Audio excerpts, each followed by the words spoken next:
But as we're going to touch, as you guys see these images, you have the left images, which has that little juice cup in that cracker. In the right image, you have that bread, and then you have that unfermented wine. Which, if back then in the early church, the people were actually eating the thing on the left you guys see right there, how does that make sense if they're getting drunk? Even if you had all those little cups in the world, you had all those crackers, you wouldn't get full off those crackers. You wouldn't get drunk off that little cup. So what is this even talking about then? Those people weren't having that little juice and that little cracker back then.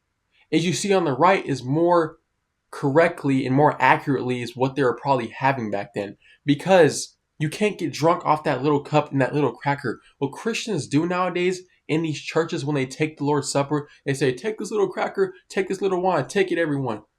That's not what they were having. You couldn't get drunk off that. What the people were having during the Lord's Supper was actually large feast where everyone would have need. Not that little cracker, not that little juice. That is an abomination. That is not what they were having in the church. And as we're going to go into in another study, if you guys look up the Passover Seder, that is not what we do. I'm just looking at this as an example. Passover Seder, they had 4 cups of wine. The last cup was Elijah's cup. They had the matzah, which is unleavened bread. They had the bitter herbs. And they would drink 4 cups of wine and when they were reading the Haggadah. And what they were having was a large feast. They weren't having the little things which we are eating.